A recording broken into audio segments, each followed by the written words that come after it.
अध्याय 6। राज्य, राजा और प्राचीन गणराज्य। चुनाव का दिन। जब शंकरन उठा तो उसने देखा कि उसके नाना नानी वोट डालने जा रहे हैं। दरअसल वे चुनाव केंद्र पर सबसे पहले पहुंचना चाहते थे। शंकरन जानना चाहता था कि आखिर वे इतने उत्साहित क्यों थे। उसके नाना जी ने उसे जल्दी से समझाने की कोशिश की और कहा, आज हम अपने शासकों का चुनाव करने जा रहे हैं। कुछ लोग शासक कैसे बने। लगभग 50 वर्षों से हम अपने शासकों का चुनाव मतदान के जरिए करते आ रहे हैं, लेकिन बहुत पहले लोग शासक कैसे कैसे बनते थे। हमने अध्याय 5 में पढ़ा है कि कुछ राजा संभवतः जन यानी लोगों द्वारा चुने जाते थे, परंतु करीब 3000 साल पहले राजा बनने की प्रक्रिया के कुछ परिवर्तन दिखाई दिए।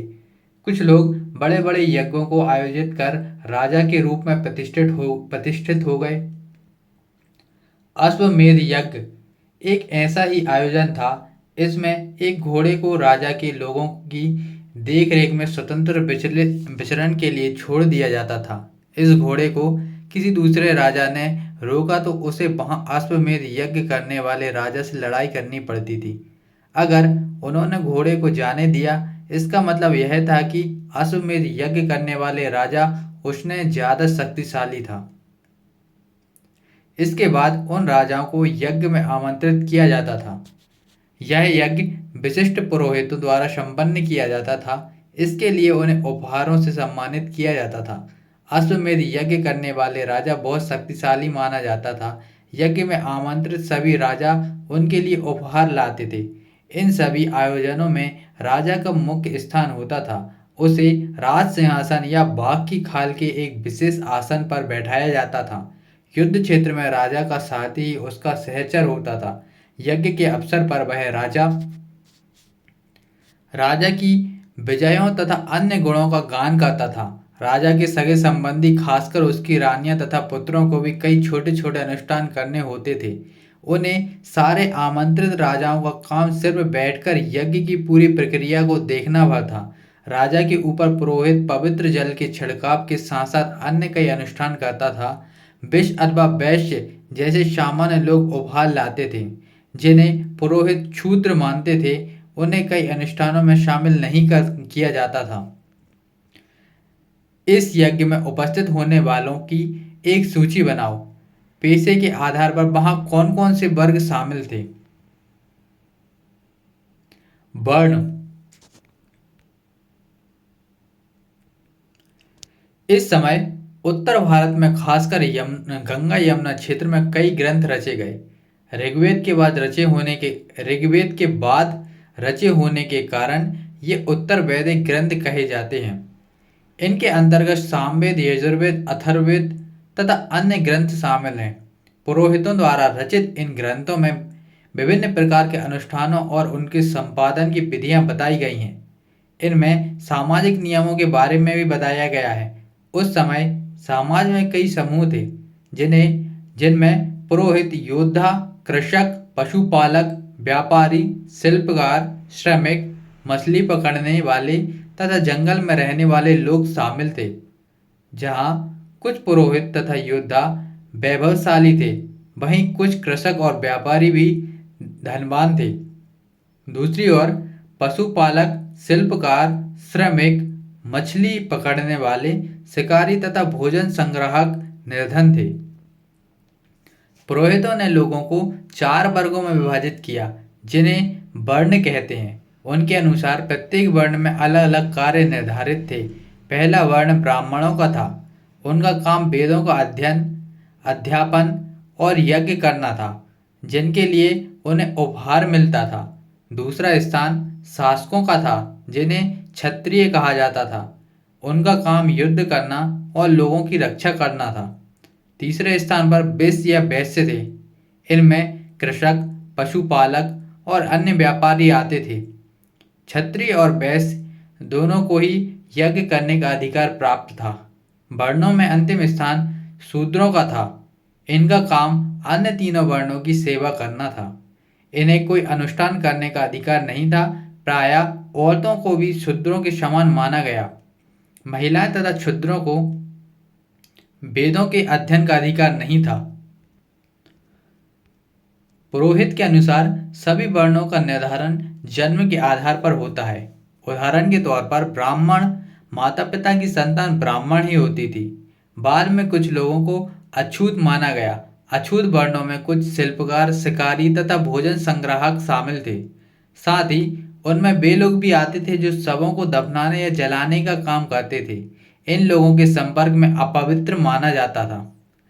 कई लोगों ने ब्राह्मणों द्वारा बनाई हुई इस वर्ण व्यवस्था को स्वीकार नहीं किया। कुछ राजा स्वयं को पुरोहित से श्रेष्ठ मानते थे। कुछ लोग जन्म के आधार पर वर्ण निर्धारण सही नहीं मानते थे। इसके अतिरिक्त कुछ लोग व्यवसाय के आधार पर लोगों के बीच भेदभाव उचित नहीं समझते थे, जबकि कुछ लोग चाहते थे कि अनुष्ठान संपन्न करने का अधिकार सबको हो। कई लोग कई लोगों ने छुआछूत की आलोचना की। इस उपमहाद्वीप के पूर्वोत्तर क्षेत्र में जैसे कई इलाकों में सामाजिक आर्थिक असमानता बहुत कम थी। यहाँ पुरोहितों का प्रभाव भी बहुत सीमित था। लोगों ने वर्ण व्यवस्था का विरोध किया। चित्रित धूसर पात्र, ये देखिए, इस तरह के पात्रों में ज़्यादातर थालियाँ और कटोरियाँ ही मिलती हैं। ये पात्र बहुत ही पतली सतह के, सुंदर और चिकने हैं। शायद इसका प्रयोग खास मौक़ों पर महत्वपूर्ण लोगों को भोजन परोसने के लिए किया जाता था। जनपद, महायज्ञ को करने वाले राजा अब जन के राजा ना होकर जनपदों के राजा माने जाने लगे। जनपद का शाब्दिक अर्थ है जन के बसने की जगह होता है। कुछ महत्वपूर्ण जनपद मानचित्र 4 पृष्ठ क्रमांक 57 में दिखाए गए हैं, देख लेते हैं। 55, 56, 57 ये हैं जनपद।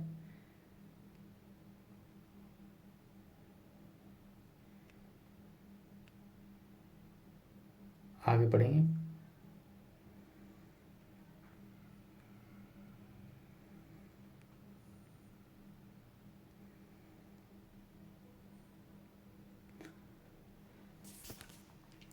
पुरातत्वविदों ने इन जनपदों की कई बस्तियों की खुदाई की। दिल्ली में पुराना किला, उत्तर प्रदेश में मेरठ के पास हस्तिनापुर और एटा के पास अतरंजी खेड़ा इनमें प्रमुख थे। खुदाई में पता चला कि लोग झोपड़ियों में रहते थे और मवेशियों तथा अन्य जानवरों को पालते थे। वे चावल, गेहूं, धान, जौ, दालें, गन्ना, तिल और सरसों जैसी फसलें उगाते थे। क्या इस सूची में तुम्हें किसी ऐसी फसल का नाम मिला जिसका उल्लेख अध्याय 4 में नहीं था? लोग मिट्टी के बर्तन भी बनाते थे। इनमें कुछ धूसर और कुछ लाल रंग के होते थे। इन पुरा स्थलों में कुछ विशेष प्रकार के बर्तन मिले जिन्हें चित्रित धूसर पात्र के रूप में जाना जाता है। जैसे कि इनके नाम से स्पष्ट है, इन बर्तनों पर चित्रकारी की गई है। ये आमतौर पर सरल रेखाओं तथा ज्यामितीय आकृति के रूप में है।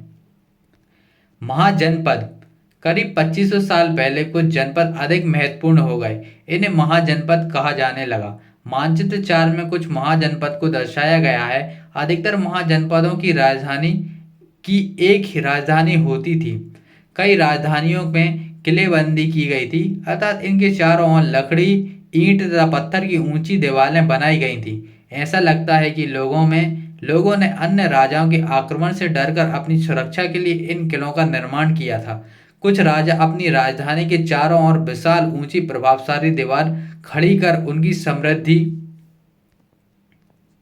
समृद्धि और शक्ति का प्रदर्शन भी करते थे। इस तरह से किले के अंदर रहने वाले लोग और उस क्षेत्र पर नियंत्रण रखना भी सरल हो जाता होगा। इस तरह की विशाल दीवार बनाने के लिए व्यापक योजना की आवश्यकता थी और लाखों की संख्या में ईंटों तथा पत्थरों का इंतजाम करना पड़ता था। हजारों स्त्री पुरुषों तथा बच्चों ने इनके लिए अथक परिश्रम किया होगा। इनके लिए संसाधनों की आवश्यकता पड़ती होगी। अब राजा सेना रखने लगे थे। सिपाहियों को नियमित वेतन देकर पूरे साल रखा जाता था। कुछ भुगतान संभवतः आहत आहत सिक्कों, पृष्ठ क्रमांक 92 पर जो हमें देखने को मिलेगा, के रूप में होता था। इन सिक्कों के बारे में तुम अध्याय 9 में पढ़ोगे। महाजनपद के राजा ऋग्वेद में उल्लेखित राजाओं से किस प्रकार भिन्न थे? दो अंतर बताइए। कौशाम्बी किले की दीवार, यह चित्र आधुनिक उत्तर प्रदेश के इलाहाबाद के पास मिली ईंटों की दीवार का अवशेष है। इसका एक भाग का निर्माण संभवतः 2500 साल पहले हुआ था। ये देखिए।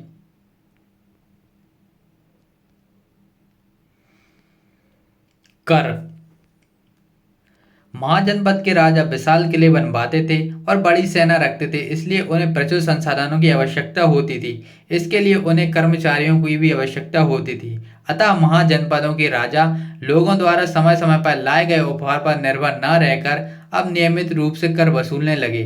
फसलों पर लगाए गए कर सबसे महत्वपूर्ण थे, क्योंकि अधिकांश लोग कृषक ही थे। प्रायः उपज का एक 1/6 छठवां हिस्सा कर के रूप में निर्धारित किया गया था, जिसे भाग कहा जाता था। कारीगरों के ऊपर भी कर लगाए गए, जो प्रायः श्रम के रूप में चुकाए जाते थे। जैसे कि एक बुनकर लोहार या सुनार को राजा के लिए महीने में एक दिन काम करना पड़ता था। पशुपालकों पशुपालकों को जानवरों या उनके उत्पाद के रूप में कर देना पड़ता था। व्यापारियों को सामान खरीदने बेचने पर भी कर देना पड़ता था। आखिटकों को तथा संग्राहकों को जंगल से प्राप्त वस्तुएं देनी होती थीं। आखिटक तथा खाद्य संग्राहक राजाओं को क्या देते होंगे? कृषि में परिवर्तन। इस युग में कृषि के क्षेत्र में दो बड़े परिवर्तन आए। हल के फाल अब लोहे के बनने लगे। अब कठोर जमीन को लकड़ी के फाल की तुलना में लोहे के फाल से आसानी से जोता जा सकता था। इससे फसलों की उपज बढ़ गई। दूसरे लोगों ने धान के पौधे का रोपण शुरू किया, अर्थात खेतों के बीच छिड़क कर धान उपजाने की बजाय धान के पौधे तैयार कर उनका रोपण शुरू किया गया।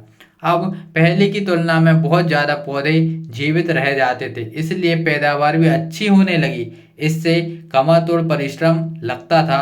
ये काम ज्यादा दास दासी तथा भूमिहीन खेती हर मजदूर कम कम कार कम कार करते थे। क्या तुम बता सकते हो कि राजा इन परिवर्तनों को प्रोत्साहन क्यों देते होंगे? सूक्ष्म निरीक्षण। मगध।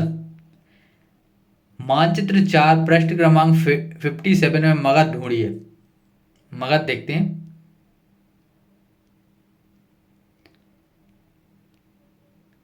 ये देखिए मगध आपको ये यहाँ देखने को मिल जाएगा।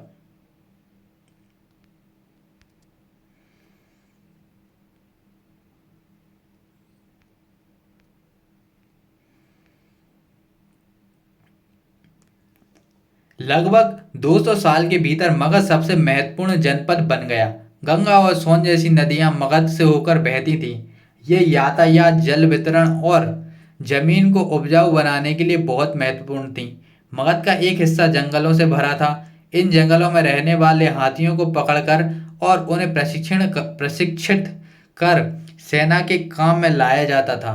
यही नहीं, जंगलों से घर, गाड़ियां तथा रथ बनने के लिए लकड़ी मिलती थी। इसके अलावा इस क्षेत्र में लौह अयस्क की खदानें हैं। मजबूत औजार हथियार बनाने के लिए ये बहुत उपयोगी थे। मगध में दो बहुत ही शक्तिशाली शासक बिंबिसार और अजातशत्रु हुए। अन्य जनपदों को जीतने के लिए ये हर संभव साधन अपनाते थे। महापद्मानंद एक और महत्वपूर्ण शासक थे। उन्होंने अपने नियंत्रण का क्षेत्र इस महाद्वीप के उत्तर पश्चिम भाग तक फैला लिया था। बिहार में राजगृह, आधुनिक राजगीर, कई सालों तक मगध की राजधानी बनी रही। बाद में पाटलिपुत्र आज का पटना को राजधानी बनाया गया। 2300 साल से भी पहले की बात है। मैसेडोनिया का राजा सिकंदर विश्व विजय करना चाहता था। पूरी तरह सफल न होने पर भी वह मिस्र और पश्चिमी एशिया के कुछ राज्यों को जीतता हुआ भारतीय उपमहाद्वीप की ब्यास नदी के किनारे तक पहुंच गया। जब उसने मगध की ओर कूच करना चाहा तो उसके सिपाहियों ने इनकार कर दिया। वे इस बात से भयभीत थे कि भारत के शासकों के पास पैदल, रथ और हाथी की बहुत बड़ी सेना थी। ब्यास नदी देखते हैं अपन मैप में कहाँ पे है।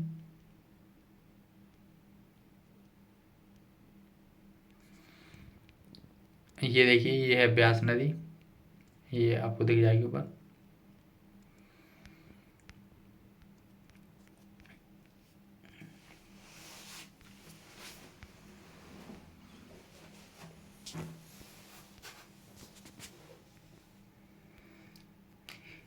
आगे पढ़ते हैं। इन सेनाओं और ऋग्वेद में उल्लेखित सेनाओं के बीच क्या अंतर था, क्या अंतर दिखता है। बज्जी, जैसा कि तुमने ऊपर पढ़ा, मगध एक शक्तिशाली राज्य बन गया था। उसके नजदीक ही बज्जी राज्य था जिसकी राजधानी वैशाली बिहार थी। यह एक अलग किस्म की शासन व्यवस्था थी जिसे गढ़ या संघ कहते थे। गढ़ या संघ के कई शासक होते थे। अब देखिए बज्जी देख लेते हैं अपन मैप में। ये देखिए ये है मगध और मगध के ऊपर ही बज्जी है, अंग उसके नीचे है।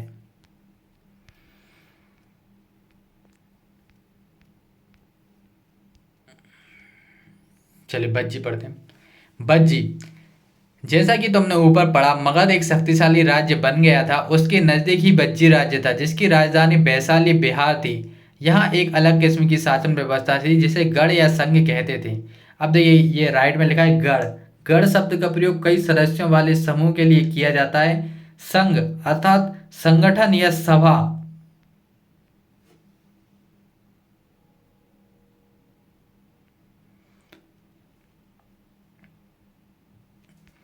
गढ़ या संघ में कई शासक होते थे। कभी कभी लोग एक साथ शासन करते थे जिसमें से प्रत्येक व्यक्ति राजा कहलाता था। ये सभी राजा विभिन्न अनुष्ठानों को एक साथ संपन्न करते थे। सभा में बैठकर ये बातचीत, बहस और वाद विवाद के जरिए तय करते थे कि क्या करना है और किस तरह करना है। शत्रुओं के आक्रमण से निपटने के लिए वे मिलकर चर्चाएं करते थे। स्त्रियां, दास तथा कम्मकार इन सभाओं में हिस्सा नहीं ले सकते थे। बुद्ध तथा महावीर, जिनके बारे में तुम अध्याय 7 में पढ़ोगे, दोनों ही गढ़ या संघ के संबंध में थे। बौद्ध साहित्य में संघ के जीवन का बहुत ही सजीव वर्णन मिलता है।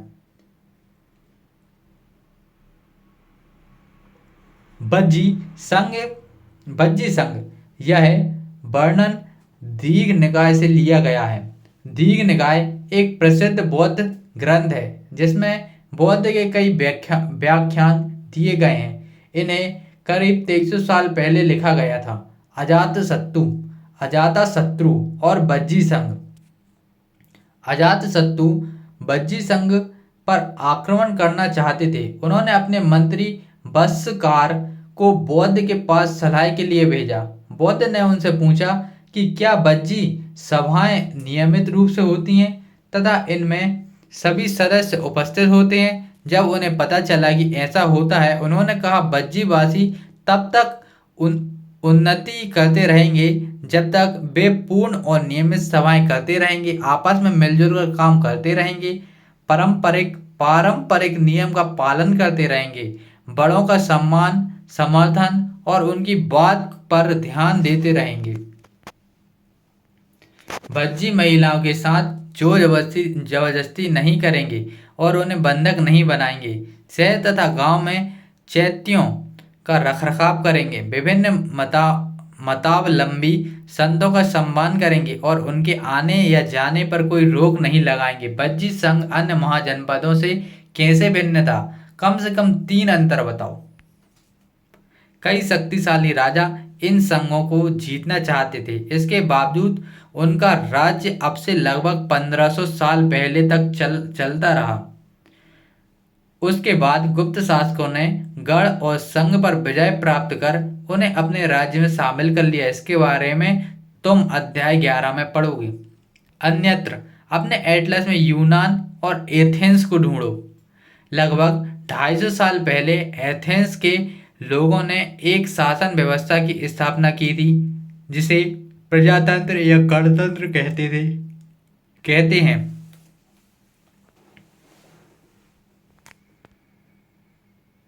यह व्यवस्था लगभग 200 साल तक चली।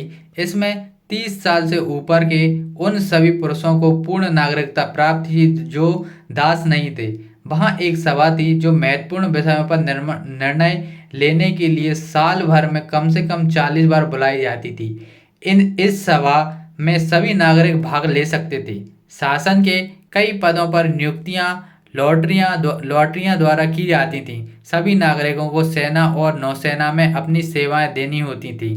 औरतों को नागरिक का दर्जा नहीं मिलता था। व्यापारी तथा शिल्पकारों के रूप में एथेंस में रहने और काम करने वाले बहुत से विदेशियों को भी नागरिक अधिकार नहीं मिलते थे।